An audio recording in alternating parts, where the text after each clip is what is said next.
ओम नमः सिद्धेभ्यः। नमो अरिहन्ताणं नमो सिद्धाणं नमो आयियाणं नमो वच्छायाणं नमो लोई सव्यसाहोणं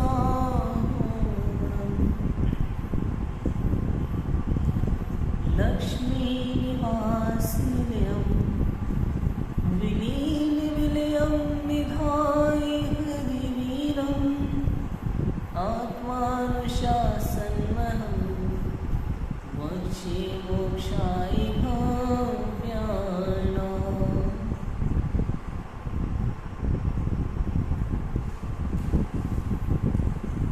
आचार्य गुणभद्र स्वामी द्वारा विरचित आत्मानुशासन नामक ग्रंथ। कल तक हमने सम्यक दर्शन के स्वरूप के विषय में चर्चा की थी। हमने पढ़ा था कि 4 प्रकार की आराधना होती है। पहली सम्यक दर्शन, दूसरी सम्यक ज्ञान, तीसरी सम्यक चारित्र और चौथी सम्यक तप। 4 प्रकार की आराधना होती है, जिसमें सबसे पहले हमने सम्यक दर्शन के विषय में पढ़ा। उसके भेद के 2 प्रकार से होता है, अधिगमज निसर्गज। 3 प्रकार से होता है, औपशमिक छायिक छायोपशमिक। 10 प्रकार से होता है आख्यानिक। 10 भेद जो अभी हम पढ़ेंगे 11वें श्लोक में। इसके अलावा कल 25 दोषों से रहित निर्मल सम्यक दर्शन के विषय में हमने जाना था। आज हमें सम्यक के आख्या आदि 10 भेद पढ़ने हैं। 11वें श्लोक में उन 10 भेदों के नाम हैं और 12वें 13वें 14वें 3 श्लोकों में उनका स्वरूप है। संक्षेप में पढ़ते हैं हम 11वां श्लोक। निम्न सूत्र में आज्ञा आदि 10 प्रकार के सम्यक के नाम कहते हैं। आर्याचन है। आज्ञा मार्ग समुपदेशात सूत्र बीज संक्षेपा विस्तारार्थाभ्याम भवमव परमावाधिगाणं च। आज्ञा मार्ग सूत्र उपदेश और संक्षेप बीज उत्पन्न अर्थज विस्तारज अवगाढ़ परम अवगाढ़ कहाँ सम्यक। कि भैया आज्ञा मार्ग सूत्र उपदेश और बीज संक्षेप विस्तार अर्थ, इन 8 भेदों के उत्पन्न होने के कारण से सम्यक दर्शन 8 प्रकार से बताया। इसके अलावा अव और परमाव, ये विशेषण युक्त गाढ़पना होने से, अव और परमाव जब इनमें गाढ़पना विशेषण से होता है तो उसे अवगाढ़ और परमावगाढ़ नाम दिया जाता है। ये 2 भेद मिला करके सम्यक के कुल 10 भेद जानना चाहिए। समझ में? ये नाम है, सिर्फ यहाँ नाम बताए। देखो भावार्थ में लिखा है, हे उपादेय तत्वों में विपरीत अभिप्राय रहित श्रद्धान रूप सम्यक तो एक ही प्रकार का है। कि सम्यक दर्शन तो एक ही प्रकार का होता है कि जो 7 तत्व हैं उसमें हे उपादेय की सही बुद्धि होना। कौन सा तत्व है, कौन सा उपादेय है? 7 तत्वों में कौन सा उपादेय है? जीव तत्व उपादेय है, बाकी सब है, सब है बाकी के। जीव अजीव आश्रव बंध संवर निर्जरा मोक्ष सब है, केवल जीव तत्व उपादेय है। फिर कि भैया संवर निर्जरा कथनचित उपादेय है, मोक्ष कथनचित उपादेय, किसी प्रकार से किसी अपेक्षा से उपादेय है, वास्तव में वो भी है। आपको पता है 6 द्रव्यों के नाम पता है? 6 द्रव्य कौन कौन से होते हैं? जीव, पुद्गल, धर्म, अधर्म, आकाश, काल। ये 6 द्रव्य होते हैं ना। 6 द्रव्य होते हैं, जीव, पुद्गल, धर्म, अधर्म, आकाश और काल। 7 तत्व होते हैं, जीव, अजीव, आश्रव, बंध, संवर, निर्जरा, मोक्ष। इन 6 द्रव्यों और 7 तत्वों में कोमल पता है क्या है? जीव। वहाँ पुद्गल, धर्म, धर्म, आकाश, काल है। यहाँ अजीव, आश्रव, बंध, संवर, निर्जरा, मोक्ष तत्व। ये है, लेकिन दोनों में जीव आता है। जीव दोनों में अंतर क्या है जीव द्रव्य और जीव तत्व में, कि जहाँ 6 द्रव्यों की चर्चा है तो वहाँ बताया 6 द्रव्यों के समूह को पूरा विश्व कहा जाता है। जीव मतलब दुनिया में जितने भी जीव हैं वो सब जीव आ गए, जो जानता है, देखता है, सुख दुख का अनुभव करता है वो जीव है। ऐसे जिसमें स्पर्श रसगंध वर्ण पाया जाता है वो सब उद्गल, जो दिखाई देता है वो उद्गल है ना। ऐसे धर्म द्रव्य अधर्म द्रव्य कि जो स्थिति में सहायक होता है वो अधर्म द्रव्य, जो गमन करने में सहायक होता है वो धर्म द्रव्य, जो स्पेस देता है, रहने की जगह देता है वो आकाश द्रव्य, और जो परिणमन में निमित्त है वो काल द्रव्य। ये तो 6 द्रव्यों के समूह को विश्व कहते हैं, पूरा बता दिया। इसमें एक जीव द्रव्य कहने मात्र सारे जीव आ गए, ऐसा है ना। लेकिन 7 तत्वों में 7 तत्वों में एक व्यक्ति का मोक्ष मार्ग दर्शाया गया। तो वहाँ 7 तत्वों में जो जीव तत्व है ना, उसे आत्मा को जीव तत्व कहा। आत्मा माने मैं, उसकी परिभाषा है कि जिसमें मेरा ज्ञान दर्शन पाया जाए वह जीव है, जीव तत्व है। तो मेरा ज्ञान दर्शन किसमें होगा? सिर्फ मुझ में, किसी और का ज्ञान दर्शन मुझ में नहीं होगा। मेरा ज्ञान मुझ में होगा, किसी और में नहीं होगा। तो जीव द्रव्य मतलब सभी जीव, और जीव तत्व मतलब अकेला मैं। ये अंतर समझ में आ गया? तो ऐसा है। तो हे उपादेय की बुद्धि रखना, 7 तत्वों में कौन सा हे है, कौन सा उपादेय है, कितना हे है, कितना उपादेय है, कथनचित है ना। तो ऐसा यथार्थ श्रद्धांत स्वरूप सम्यक तो एक ही प्रकार का है, किंतु आज्ञा आदि 8 कारणों से उत्पन्न होने की अपेक्षा उसके 8 भेद हैं। ज्ञान की प्रकर्षता सहित होने की विशेषता की अपेक्षा अवगाढ़ और परमावगाढ़ ये 2 भेद हैं। इस प्रकार संयुक्त के 10 भेद हैं। ये सब भेद हैं, संयुक्त किन किन कारणों से हो सकता है उसके भेद है ना।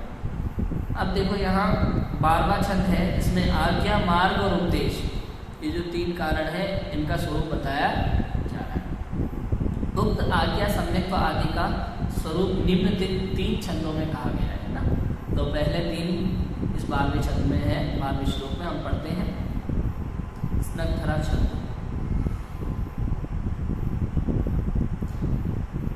आज्ञा सम्यक्त्वमुक्तं यदुत विरुचितं वीतरागाज्ञा एव त्यक्त प्रपंचम शिवममृत पथम श्रद्धधन्मोह शांति मार्ग श्रद्धा निमाओ पुरुषवर पुराणोपदेशोपजाता या संज्ञानागमाब्धि प्रसरति भिरुपदेशादिरादेशिप्रष्टि। इसकी लय है वो अपन शांति पाठ में पढ़ते हैं ना, होवे सारी प्रजा को सुख बल युत हो धर्मधारी नरीशा, वैसी लय है इसकी ना। वीतराग की आज्ञा से जो रुचि हो वह आज्ञा सौम्य, मोह शक्ति से ग्रंथ प्रपंच बिना जानी हो मार्ग सम्यक। बायांतर परिग्रह विहीन शिव पथ की श्रद्धा से होता, उत्तम पुरुष पुराण श्रवण से संकित है उपदेश कहाँ। 3 प्रकार का है। पहला तो वीतराग की आज्ञा से जो रुचि हो वह आज्ञा सम्मत है। किसी भी वीतराग भगवंतों की, चिन्वाणी की या फिर वीतरागी दिगंबर मुनिराजों की आज्ञा से जो सम्यक दर्शन होता है, उनके उपदेश से जो सम्यक दर्शन होता है वह।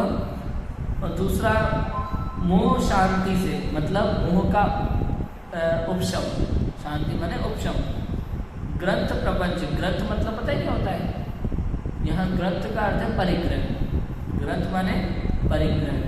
ग्रंथ प्रपंच बिना जाने हो मार्ग सम्यक, बिना किसी प्रपंच के परिग्रह से रहित जो मोक्ष मार्ग को जानता है वो है मार्ग सम्यक। बाह्यांतर परिग्रह भी है ना, शिवपद की श्रद्धा से सहित होता है, वो होता है मार्ग सम्यक। और उत्तम पुरुष पुराण श्रवण से संकित है उपदेश का। उत्तम पुरुष पुराण मतलब उत्तम पुरुषों द्वारा उपदेश दिया गया हो, पुराणों द्वारा उपदेश दिया गया हो, दिव्य ध्वनि द्वारा उपदेश दिया गया हो, उसे उपदेश, उससे अगर सम्यक दर्शन होता है तो उसे उपदेश सम्यक। अर्थ देखते हैं। हे भव्य, शास्त्र पठन के बिना वीतराग की आज्ञा से अर्थात वचन सुनने मात्र से होने वाले श्रद्धान को आज्ञा सम्यक्त्व कहते हैं। कि हे भव्य, जो वीतराग सर्वर के भगवान है, उनकी वाणी में जो आया है, सात तत्वों का जैसा श्रद्धान आया है, आत्मा परमात्मा का जो स्वरूप आया है, उसे वैसा का वैसा यथार्थ श्रद्धान करना, उनकी आज्ञा से होने वाला जो सम्यक दर्शन है, उसे आज्ञा सम्यक कहा जाता है। विस्तृत ग्रंथों को सुने बिना पायांतर परिग्रह रहित कल्याणकारी मोक्ष मार्ग की श्रद्धा से दर्शन मोह उपशांत होने के कारण होने वाले सम्यक्त्व को मार्ग सम्यक्त्व कहते हैं। कि विस्तृत ग्रंथों को सुने बिना, बहुत सारे ग्रंथों को सुने बिना, आभ्यंतर ग्रंथ प्रपंच बिना जाने, वहाँ ग्रंथ का अर्थ शास्त्रीय परिग्रह नहीं है। ग्रंथ का अर्थ परिग्रह भी होता है, जैसे निर्ग्रंथ मुंजाज होते हैं ना, तो ग्रंथ से रहित माने परिग्रह से रहित। यहाँ ग्रंथ मतलब शास्त्र ही है।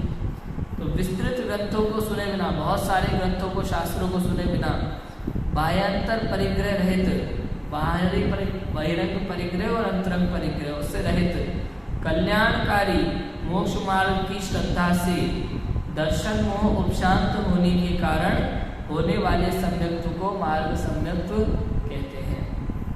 कि शास्त्रों को सुने बिना और अंतरंग परिग्रह से बहिरंग परिग्रह से रहित, दोनों बातें हैं। परिग्रह से रहित होना भी है और शास्त्रों को सुने बिना, समझे बिना, जो बाहर अपने जो खुदे गुरु वगैरह तब करते दिखाई देते हैं ना, ये सब एक तो शास्त्रों का सही ज्ञान नहीं है, दूसरा परिग्रह से सहित होते हैं, है ना। तो और मोक्ष मार्ग की श्रद्धा से दर्शन मोह उपशांत होने के कारण होने वाले सम्यक्त्व को मार्ग सम्यक्त्व कहते हैं। कि विस्तृत ग्रंथों को सुने बिना बाह्यांतर परिग्रह रहित, बाह्यांतर परिग्रह रहित, यहाँ परिग्रह का त्याग हुआ है, परिग्रह रहित कल्याणकारी मोक्ष मार्ग की श्रद्धा। यहाँ सुना नहीं है उपदेश, कोई ग्रंथ नहीं पढ़ा, कोई उपदेश नहीं सुना, फिर भी इसमें आप उदाहरण स्वरूप उन्हें ले सकते हैं। शिव भूति मुनिराज, कोई ग्रंथों का ज्ञान नहीं था, नमोकार मंत्र भी याद नहीं रहता था, और बाह्यांतर परिग्रह से वो रहित थे, कल्याणकारी मोक्ष मार्ग की श्रद्धा थी, और दर्शन मोह उपशांत हुआ था और क्षय भी हुआ था, और 48 मिनट में मोक्ष भी हो गया था। वो है मार्ग सम्यक्त्व और मोक्ष मार्ग। ठीक है, ये होता है मोक्ष मार्ग, मार्ग सम्यक्त्व। फिर तीसरा है उपदेश सम्यक्त्व।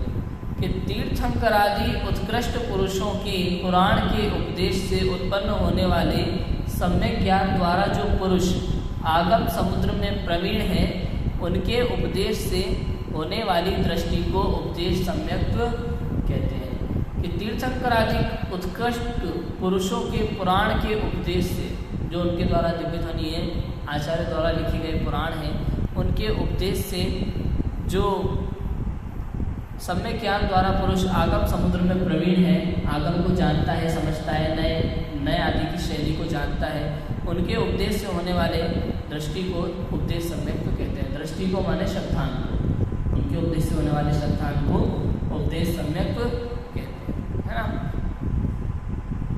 अगला देखो 13वां श्लोक, ये 10 पूरे भेदाश पूरे कर लेंगे हम। 13वां श्लोक, सूत्र बीज और संक्षेप सम्यक्त्व का स्वरूप।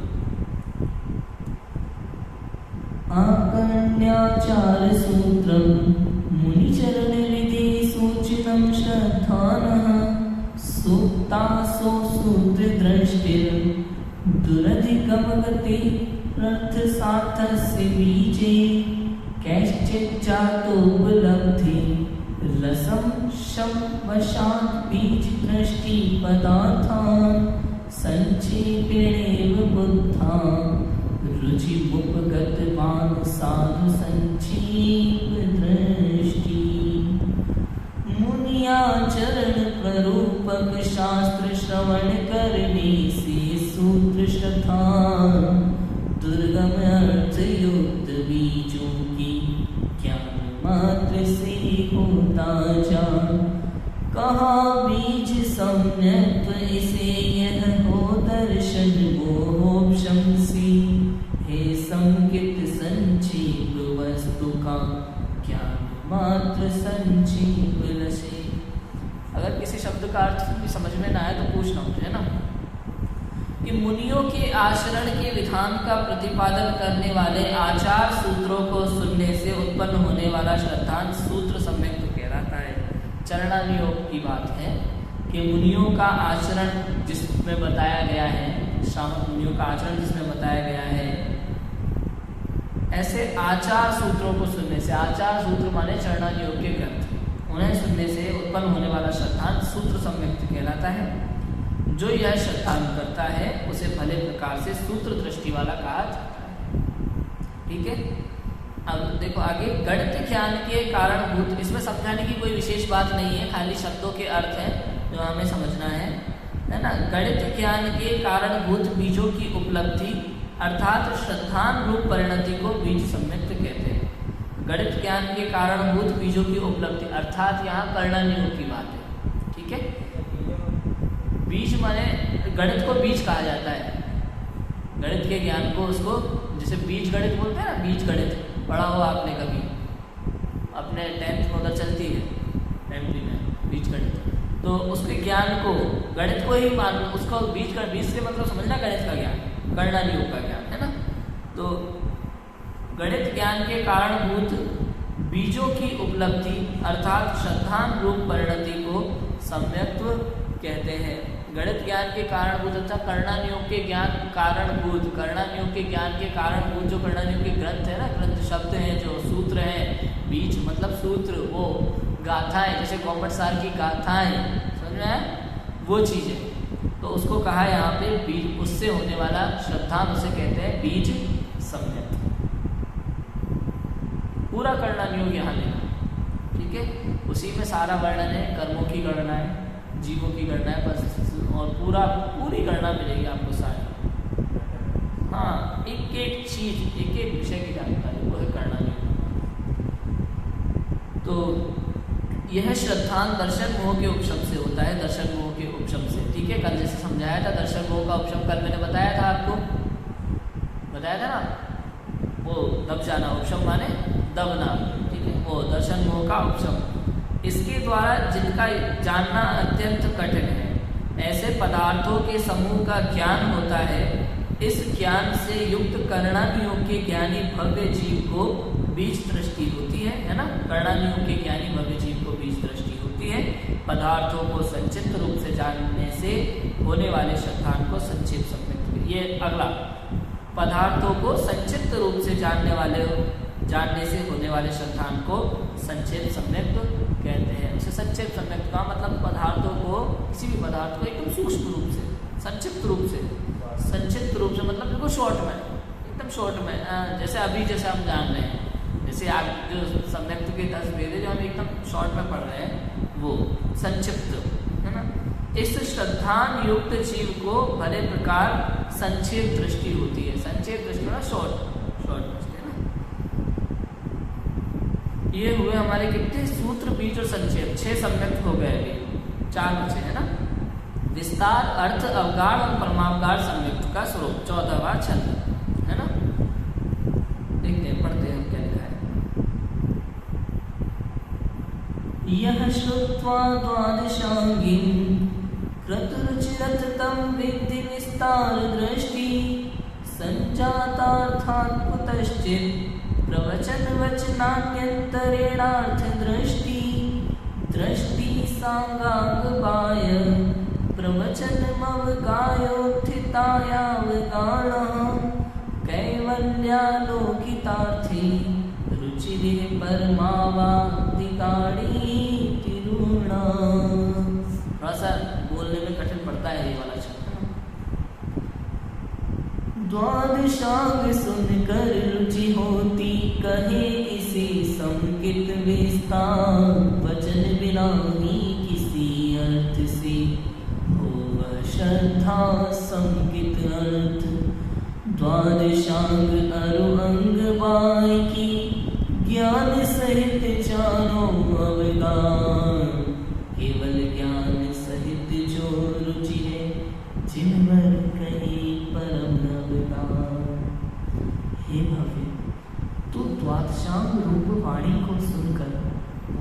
वाली रुचि को विस्तार सम्यक बुझाना। ऐसी रुचि वाले जीव को विस्तार दृष्टि कहते हैं। जो जीव पूरी त्वाद शाम का अध्ययन करता ही जाता है, करता ही जाता है, करता ही जाता है, जिसे जिनवाणी को सुनने में, पढ़ने में अधिक रुचि होती है, कहीं और मन ही नहीं लगता, निरंतर जो शास्त्रों का अध्ययन करता रहता है, ऐसे महान शास्त्रों के पढ़ने वाले जीव को द्वादशांग रूपी ज्ञान को विस्तार पूर्वक पढ़ने वाले को विस्तार सम्यक बुझान, उसकी रुचि को विस्तार सम्यक बुझान, ऐसे रुचि वाले जीव को विस्तार दृष्टि कहते हैं। अर्थ सम्यक, जैन शास्त्रों के वचनों के बिना किसी अर्थ के निमित्त से होने वाली दृष्टि अर्थ दृष्टि है, इसे ही अर्थ सम्यक बुझाना चाहिए। अर्थात शास्त्र तो नहीं पढ़े, उपदेश नहीं सुना है, किंतु किसी पदार्थ को देख करके दृष्टि बदल जाना, जैसे सफ़ेद बाल, सूर्य का डूबना, किसी कमल पतंगे का दब जाना, इस तरह की कुछ घटनाओं को देख करके जिसे संतान होता है मोक्ष मार्ग का, उसे अर्थ सम्यक, पदार्थ को देख करके होना, पदार्थ के निमित्त से होने वाली दृष्टि कैसी है, पदार्थ अर्थ दृष्टि, इसे ही अर्थ सम्यक जानना चाहिए। समझ आया? अंग और अंग बाह्य सहित जैन शास्त्रों में अवगाहन करने से उत्पन्न होने वाली दृष्टि अवगाढ़ दृष्टि है, इसी को अवगाढ़ सम्यक जानना चाहिए। अंग और अंग बाह्य सहित जैन शास्त्रों में अवगाहन करने से उत्पन्न होने वाली दृष्टि, अंग मतलब समझे, द्वादशांग, अंग और अंग बाह्य, ये सब द्वादशांग के भेद होते हैं, अंग भी और अंग बाह्य भी, पूर्व वगैरह, ये सब द्वादशांग के भेद है। तो अंग और अंग बाह्य सहित जैन शास्त्रों में अवगाहन करने से, उसमें प्रवेश करने से, उसको पढ़ने से, समझने से उत्पन्न होने वाली दृष्टि क्या है, अवगाढ़ दृष्टि, इसी को अवगाढ़ सम्यक तो कहना है। और केवल ज्ञान द्वारा जाने गए पदार्थों का श्रद्धान परमावगाढ़ दृष्टि के नाम से प्रसिद्ध है, इसी को परमावगाढ़ सम्यक जानना चाहिए।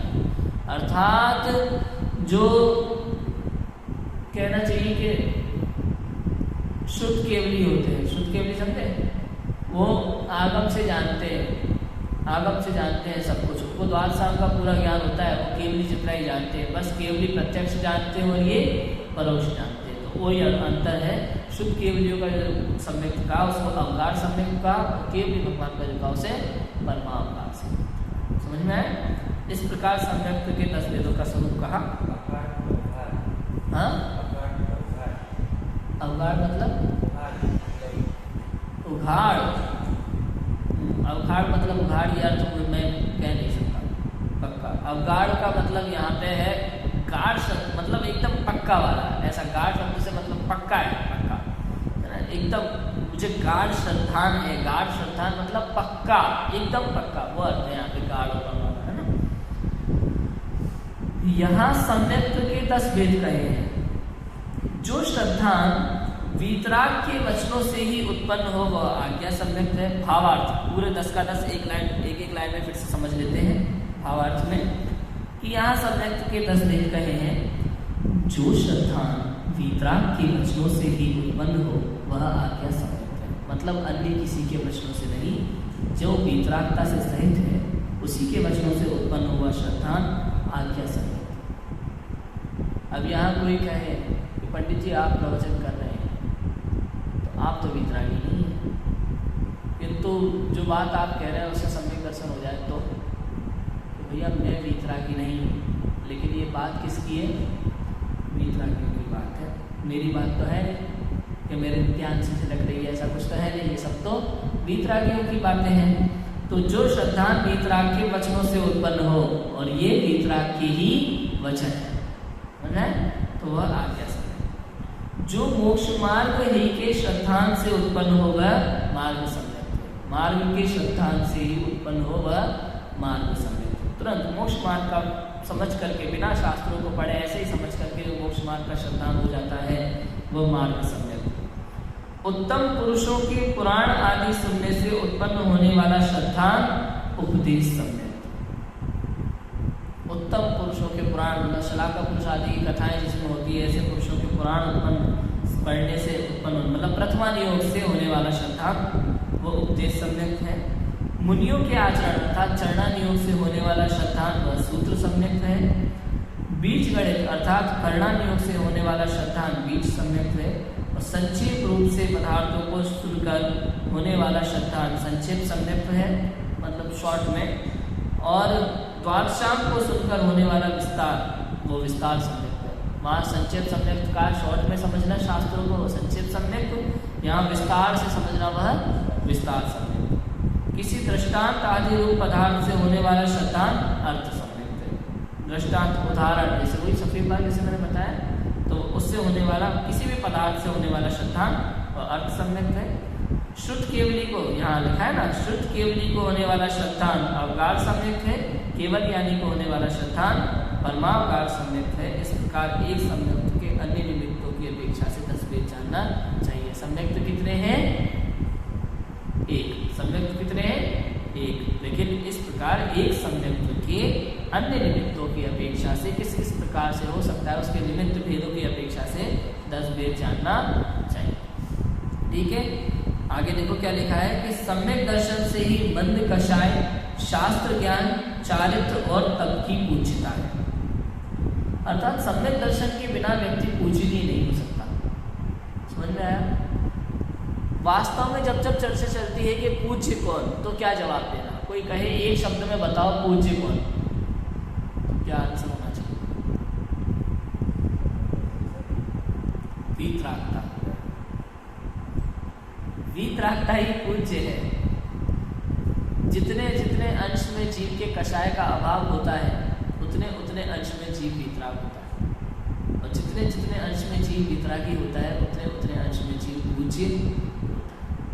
हम लोग जो लगा देते हैं ना, माता पिता के आगे पूज्य लगा दिया, गुरुजनों के आगे पूज्य लगा दिया, स्कूल शिक्षक वगैरह के आगे, पूर्वजों के आगे पूज्य लगाना, गुरुजनों के आगे पूज्य लगाना, माता पिता को पूज्य पिताजी कहना, सब मिथ्यात्व से। कोई कहे लोक व्यवहार, अरे लोक व्यवहार में आदरणीय कहा जाता है, सम्माननीय कहा जाता है, पूज्य नहीं कहा जाता। समझ में आ रही है मेरी बात? लोक व्यवहार में मैं आपको क्या कहूँगा, हमसे बड़े हैं तो हम बड़ों को क्या बुलाएंगे? आदरणीय, सम्माननीय। पूज्य का क्या मतलब है? आप हमारे लिए पूजनीय नहीं।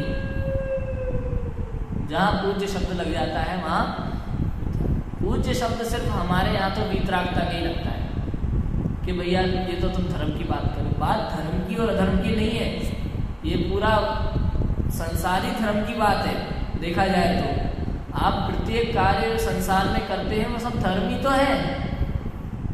धर्म क्या होता है मुझे बताओ? क्या पूजा पाठ करना धर्म है? शास्त्र सुनना पढ़ना धर्म है? नहीं।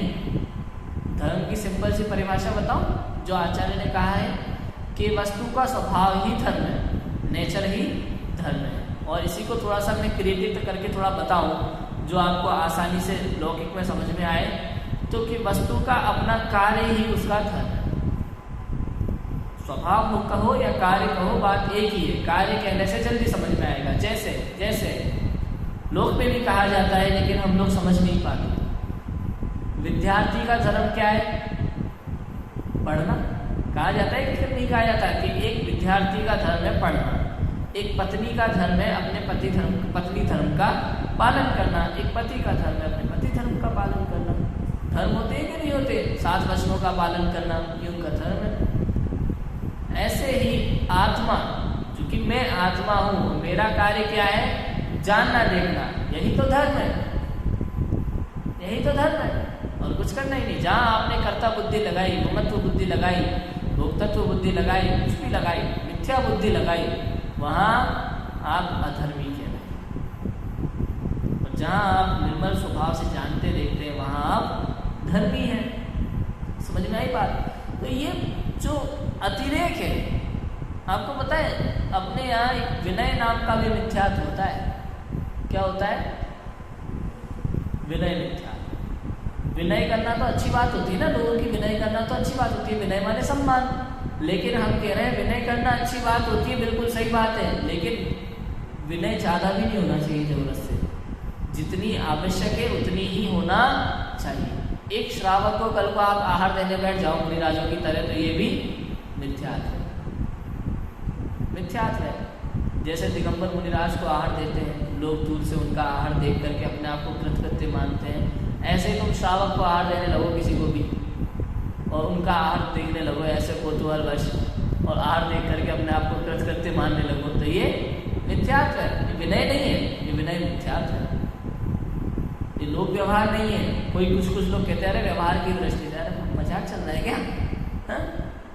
ऐसा नहीं होता है। ऐसे ही किसी भी जो वीतरागी नहीं है, ऐसे रागी द्वेषी के आगे अगर आप पूछे लगाते हैं तो वहां मिथ्यात्व का दोष लगता ही लगता है, निश्चित रूप से। समझ में आया? तो क्या लिखा? सम्यक दर्शन से ही मंद कषाय शास्त्र ज्ञान चाहे तो तब की पूज्यता। तो जहाँ जहाँ जीव, मैंने कहा ना ऐसे वीतरागता ही पूज्य है, तो चौथे गुण स्थान में जीव को मिथ्यात्व और अनंतानुबंधी कषाय का नाश हुआ।